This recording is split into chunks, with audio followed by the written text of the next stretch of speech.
células de la cresta neural que van a intervenir en la formación de algunos tipos de huesos, sobre todo los del viscerocráneo y algún tejido conectivo de la cabeza, ¿ya? Entonces, por eso es importante el neuroentorno. Y la mayor parte del sistema locomotor lo forma el mesodermo paraxial. Aquí está, músculo esquelético de la cabeza, tronco y extremidades, esqueleto completo, a excepto de alguna parte del cráneo, y dermis y tejido conjuntivo. O sea, la mayor parte de la embriología del sistema locomotor es el mesodermo de tipo paraxial. Voy a prohibir las grabaciones porque me están distrayendo. Entonces, este esquema, tenemos tres capas: en azul el ectodermo, en rojo el mesodermo y en amarillo el endodermo. Esa estructura en forma de flor, ¿qué será? La notocorda. ¿Okay? ¿A qué nivel del bebé o del embrión estaremos? ¿A nivel craneal o a nivel caudal? A nivel craneal. Alrededor de la notocorda se divide el mesodermo intermembrario en tres: el mesodermo paraxial, que está mucho más cerquita de la notocorda; el mesodermo intermedio, ¿correcto? Y el mesodermo de tipo lateral, que miren acá se divide en dos capas. Eso ya lo vamos a ver en embriología cardiovascular. Entonces, en esta ocasión, la embriología del sistema locomotor viene del mesodermo paraxial. Pregunta de examen: ¿qué estructuras se forman en el mesodermo paraxial? Los somitas. ¿Okay? Los somitas. Pregunta de examen. Entonces, ¿de qué capa germinal? La clase de la pregunta. ¿De qué capa germinal deriva el sistema locomotor? Del mesodermo paraxial. ¿De qué estructura proviene? De los somitas. Simplemente se cambia una palabra, pero es lo mismo, ¿correcto? ¿De qué estructura proviene? De los somitas. ¿Cuándo inicia la embriología del aparato locomotor? Tercera semana. ¿Hasta cuándo se están formando los somitas? Hasta finales de la quinta semana. ¿Ok? Entonces, como ven, estamos en el lado craneal del embrión. Y estas estructuras en rojito o en naranja son los somitas. Mientras más cerca a la cara del embrión, o mientras más craneal esté el embrión, se le llamará somitómetro. A las somitas más caudales se le llamarán así, como somitas. ¿Okay? Llegan a formar más o menos de 42 a 44 pares, porque se siguen y se siguen subdividiendo. Entonces miren acá, embrión, la parte craneal del embrión, y vamos a tener estas agrupaciones, correcto, a nivel del mesodermo paraxial, que cranealmente formarán los llamados somitómetros, los cuales no se subdividen, se quedan como tal en la región craneal. En cambio, los somitas siguen subdividiéndose. De tal manera, miren acá, que forman gran cantidad de agrupación de células en el mesodermo paraxial, los somitas, ¿ok? Los somitas, a nivel craneal. Estos somitas, a su vez, se subdividen en tres partes. Acá tenemos tubo neural, notocorda, mesodermo paraxial, somita. ¿Okay? Ectodermo será esta capa y esta de acá será endodermo. Entonces, tubo neural, notocorda, mesodermo paraxial, somita. Como ven, es como un triángulo. ¿Okay? ¿Y qué tiene este triángulo? Tres subdivisiones. El somita me va a dar un dermatoma, me va a dar un miotoma y y me va a dar un esclerotoma. Pregunta de examen, ¿ok?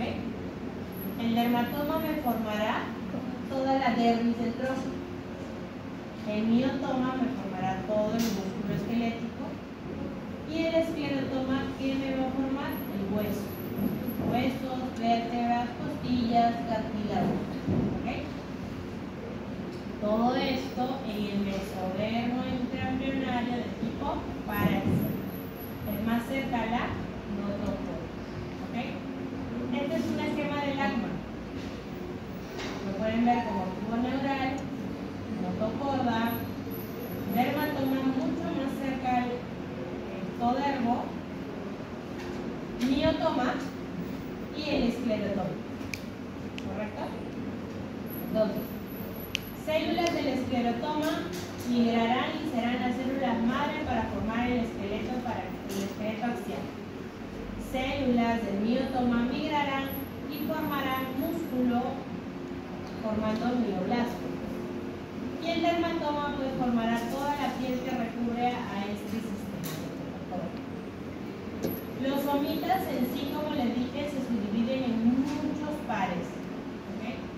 Llegamos a tener toda esta cantidad de somitas en un momento.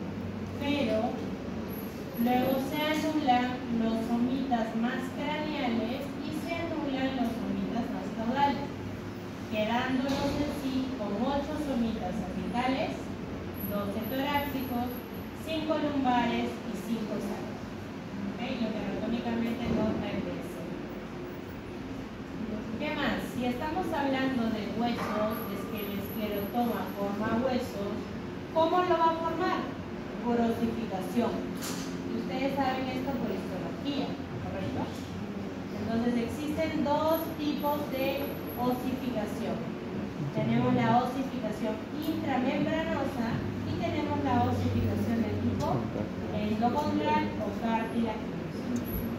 La intramembranosa predominará en aquellos huesos de tipo plano y la cartilaginosa o endocondral predomina en aquellos huesos de tipo largo. ¿Okay? ¿Y cómo se da? Más o menos. La endocondral, la de huesos largos, pues vienen aquellas células del esclerotoma y se unen o se ubican en el medio de ese huesito. Y a ese medio los osteoblastos van a esperar, agrupándose, van a esperar que llegue allí un vaso sanguíneo. Y a partir de esto, de que se une este vaso nutricio, va a formarse aquí el centro de osificación primaria. Y lo cual va a ir formando hueso hacia arriba y a lo largo, mediante las placas de crecimiento que quedan laterales a este centro de osificación. ¿Ok? Y luego cada uno de estos lados de este hueso tendrá su centro de osificación, pero ya será de tipo secundario. Así es la osificación de los huesos largos, así se forma. Y la osificación intramembranosa de los huesos planos, pues es cuando células del esclerotoma, correcto, se forman y se van condensando formando un solo centro, correcto, pero este va a ir, los osteoblastos, reproduciéndose en forma de espiral, correcto, por eso le ponen como osteolustioide, correcto, en forma de espiral, el cual no le va a llegar ningún vaso nutricio, sino que se va a mineralizar acá como otra sustancia. Y esto va a formar ya el tejido óseo en sí, que forma los huesos planos, que se caracterizan por no solamente tener tejido óseo, correcto, mineralizado, sino también tener tejido de aire, correcto. Eso caracteriza a los huesos planos. Ese es el tipo de osificación intramembranosa. Muy bien, en el cráneo, que es una de las estructuras más importantes que tenemos, ¿sí?, va a estar formado por un neurocráneo y un viscerocráneo. El neurocráneo tiene una porción de huesos que tienen osificación membranosa y otros con osificación cartilaginosa. En cambio, en el viscerocráneo, generalmente todo deriva de los arcos fálicos, que lo vamos a ver en la próxima clase.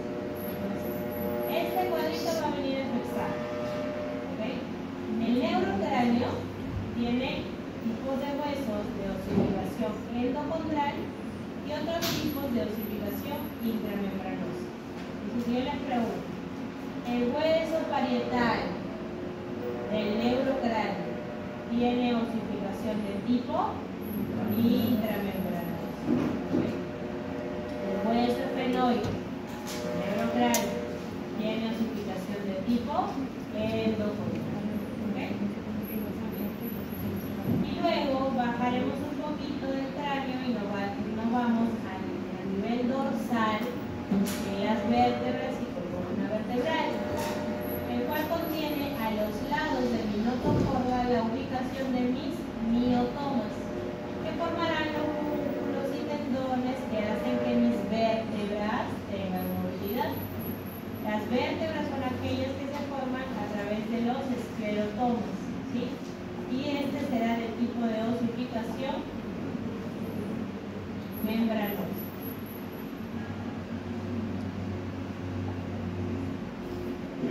Luego, a nivel ventral tendremos las costillas y el esternón.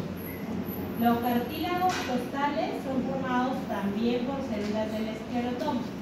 Y el esternón se forma porque los esclerotomas se forman como unas bandas, correcto, en el lado ventral, las cuales se van a ir uniendo.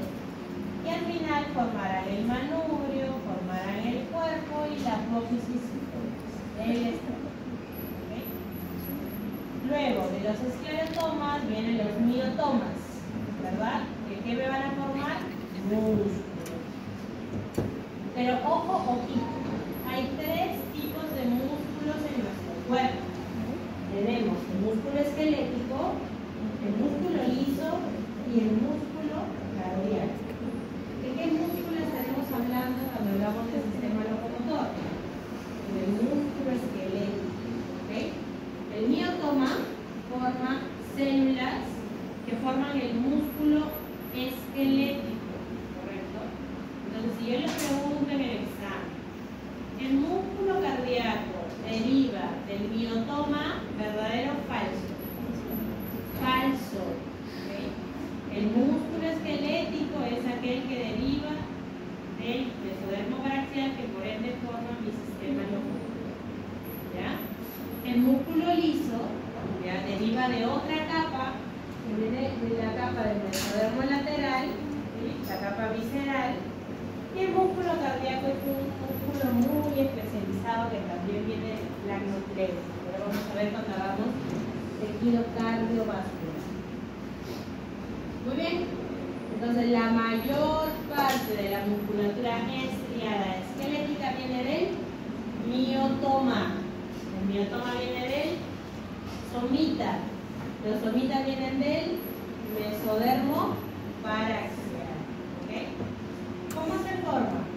Las células de los miotomas migran, correcto, donde van a formar el músculo y se transforman en mioblastos. Mioblastos son las células que son las madres y son formadoras del músculo.